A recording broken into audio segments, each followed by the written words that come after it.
मंजिलें उन्हीं को मिलती हैं जिनके सपनों में जान होती है। मेरे बच्चों इस बात को याद रखिएगा कि मंजिलें उन्हीं को मिलती हैं जिनके सपनों में जान होती है, और पंख फड़फड़ाने से कुछ नहीं होता, हौसलों से उड़ान होती है। तो चलिए मेरे बच्चों, हौसले बुलंद रखिए और चलते हैं इस प्रैक्टिस सीरीज की ओर। निम्नलिखित में से किन समितियों ने निर्वाचन सुधारों पर रिपोर्ट प्रस्तुत की? ए दिनेश गोस्वामी समिति, दूसरा है तारकुंडे समिति, और सी तीसरा आपका है इंद्रजीत गुप्ता समिति, और चौथा है बलवंत राय मेहता समिति। और यहां पर ध्यान दीजिएगा, अब यहां पर कूट दिया गया है, भैया आपको बताना है इस कूट का सही जवाब क्या है। यहां पर कह रहा है कि ए केवल पहला तीसरा चौथा, बी कहता है केवल दूसरा और चौथा, सी कहता है केवल पहला दूसरा और तीसरा, और डी कहता है केवल तीसरा और चौथा। तो भैया यहां पर आपका ऑप्शन सी सही हो जाएगा, केवल पहला दूसरा और तीसरा यहां पर आपका बिल्कुल राइट आंसर है कि दिनेश गोस्वामी समिति,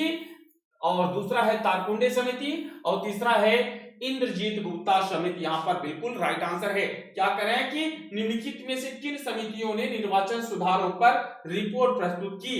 तो भैया यहां पर दिनेश गोस्वामी समिति, तारकुंडे समिति और इंद्रजीत गुप्ता समिति यहां पर आपका बिल्कुल राइट आंसर है। तो चलिए भैया अगले प्रश्न की ओर चलते हैं। अगला प्रश्न क्या कहता है कि निम्नलिखित में से कौन सा कार्य निर्वाचन आयोग का नहीं है? भैया पहला ऑप्शन है ए राष्ट्रपति और उपराष्ट्रपति के लिए चुनाव कराना, बी है संसद एवं राज्य विधानमंडलों के चुनाव कराना, और सी कहता है किसी राज्य में स्वतंत्र एवं निष्पक्ष चुनाव के लिए अनुकूल दशा न होने पर राष्ट्रपति शासन लगाए जाने की संस्तुति करना, और डी कहता है निर्वाचन सूचियां तैयार कराने के लिए कार्य का निरीक्षण एवं निर्देशन एवं नियंत्रण करना। तो भैया यहां पर आपका ऑप्शन सी जो है इस प्रश्न का सही जवाब होगा। चलिए भैया अगला प्रश्न, क्वेश्चन नंबर 3, जनप्रतिनिधित्व अधिनियम 1950 निम्नलिखित में से किनसे संबंधित है? ए मतदाता सूची के निर्माण से, दूसरा है राजनीतिक दलों के पंजीकरण से, तीसरा है संसद तथा राज्य विधानसभा में सीटों के आवंटन से, चौथा है निर्वाचन क्षेत्रों के पुनर्निर्धारण से। तो भैया यहां पर आपके सामने कूट दिया है, ए कहता है केवल पहला दूसरा तीसरा, बी कहता है केवल दूसरा तीसरा चौथा, और सी कहता है पहला तीसरा चौथा, और डी कहता है पहला दूसरा तीसरा चौथा सभी। तो भैया यहां पर आपका ऑप्शन सी सही होगा कि कौन सा, कि भैया पहला तीसरा और चौथा यहां पर आपका बिल्कुल राइट आंसर है।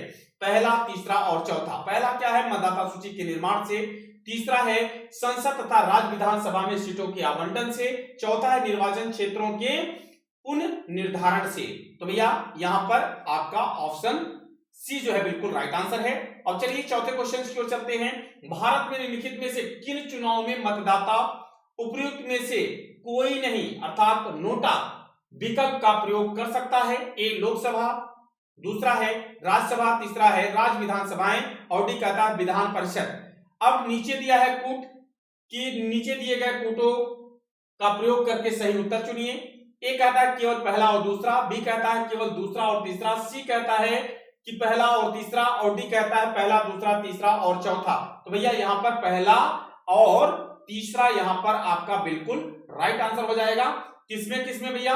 लोकसभा और राज्य विधान सभा। यहां पर भैया नोटा का प्रयोग जो है लोकसभा और राज्य विधानसभा के लिए किया गया है। तो भैया यहां पर ये थे इस प्रैक्टिस सीरीज के आपके महत्वपूर्ण प्रश्न।